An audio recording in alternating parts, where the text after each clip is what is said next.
In this video, we're going to start talking a little bit about cultural evolution, and we're going to find that some of the analogous things, that is to say, things that we learn from biological evolution, have analogous components in the evolution of culture. But right up front, we want to remind you that biological evolution is relatively slow, whereas cultural evolution is just like a rocket, it's shooting like a rocket, which is fundamentally what's creating that mismatch we talked about in the last topic. So, where does cultural variation come from? So we find that, in the same way that, let's say, genetic drift, that is, if a group of animals gets isolated from the larger population, then even if there's no selective pressure involved, then that isolated group will just naturally kind of drift away from the original population in the same kind of way. Cultures just kind of drift in this way. It tends to be driven from the top, but still kind of just drifts. And so, to the degree that cultures isolate from each other, and there's less and less of this, by the way, because cultures don't isolate anymore thanks to things such as social media. But to the degree that cultures can isolate, they'll just kind of randomly drift. Well, what you're going to find here is that a lot of this drifting or something is actually selected. It's not random drifting. And so what you find is that human beings have, as I repeatedly said, they've settled in more geographic areas than anyone else. And again, that's because of cultural learning, right, rather than instinct. And we've referred to this. Well, what we find as a pattern is in cultural environment, or rephrase that, when geographic environments that are very harsh and food is difficult, there tends to be a real distinction between a man and a woman. A man is a man. But in places where food is easy to acquire, the gender roles and differences they're very egalitarian. They're equal to each other. Well, we find that this cultural variations can be linked to geography in this other way. And here's an interesting example or historical thing. Um, Pizarro, Francisco Pizarro, was a conquistador from Spain. He goes down to the Incan Empire in modern day Peru. He conquers an entire empire with about 50 soldiers. It wasn't very large. And it was really quite powerful. How the hell could 50 soldiers come in and dominate and conquer an entire empire? And of course, Pizarro had ships, horses, swords, and guns, right? And that's lovely. That's a proximal cause. And the Incans had just been ravaged by European illnesses, okay? But the distal causes, that is to say, why did Pizarro have these things and the Incans didn't? Or why were the Incans just ravaged but the Europeans weren't? Okay? And so, in order to really answer the question of how Pizarro was able to do such a thing, we need to go to the distal causes. And one of the explanations, this is Jeremy Diamond, he's a somewhat controversial historian. Jeremy Diamond says what happens is these continents, each continent has a continental axis. And you can see that North and South America both clearly have a north-south axis. Africa has a north-south axis, whereas Eurasia, Europe and Asia together, have an east-west axis. What this implies is that in both North and South America and Africa, that as you go from the top to the bottom, you're at different lines of latitude. You're at different climates, right? Climates.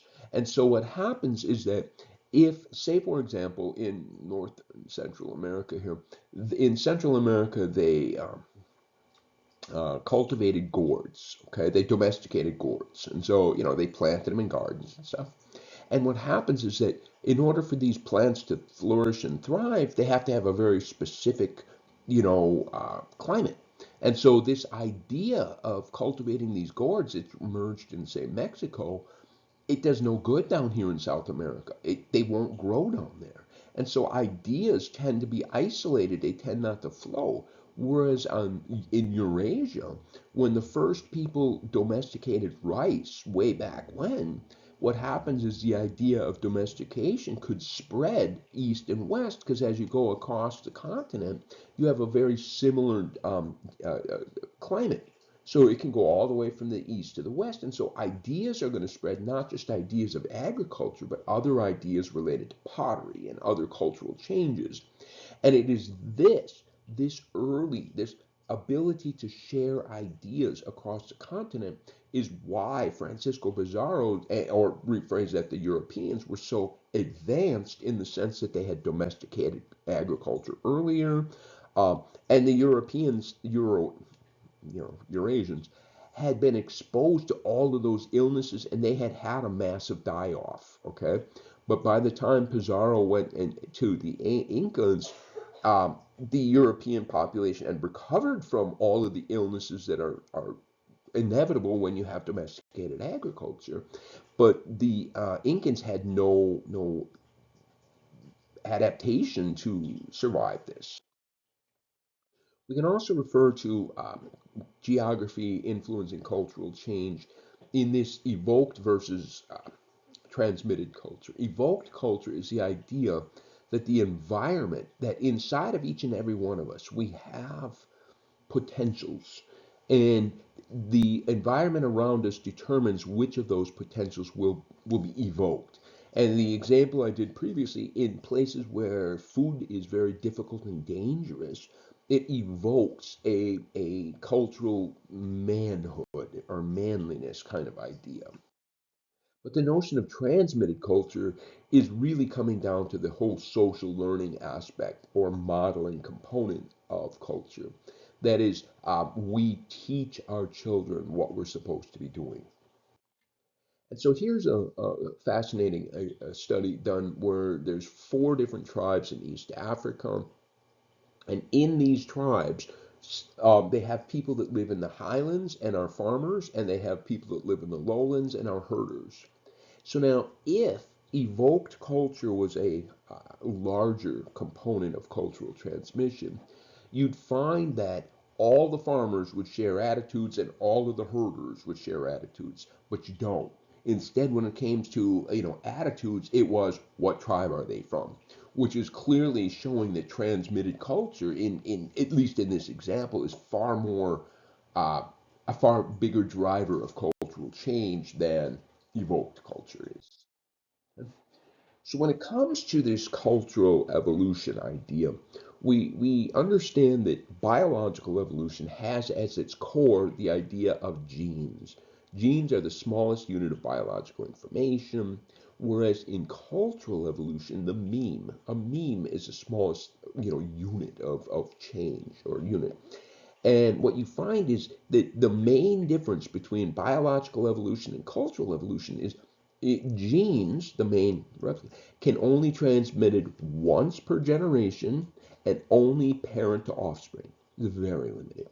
But when it comes to cultural transmission and memes, they can be transmitted at lightning speed across anybody to anybody.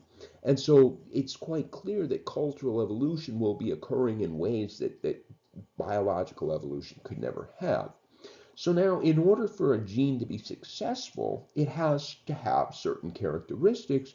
And guess what's going to happen is that in order for a meme to be successful, it also must have certain characteristics.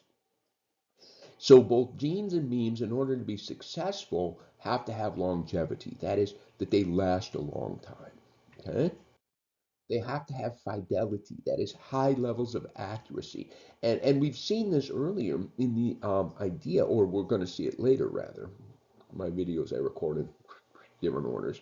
We're going to find in one of the later videos that in order for cultural evolution to occur, you have to have somewhat faithful transmission of ideas, right? However, you have to have faithful. But then what you have to have is occasionally a little variability. And then faithful, and then a little bit of variability. And then finally, fecundity, and this idea that in order for them to be successful, they must have many offspring. And again, as we say, when it comes to biological evolution in the gene, the fecundity is just one child per birth, whereas the fecundity of a meme is limited only to how large your social network is. The larger the social network, the more it can spread.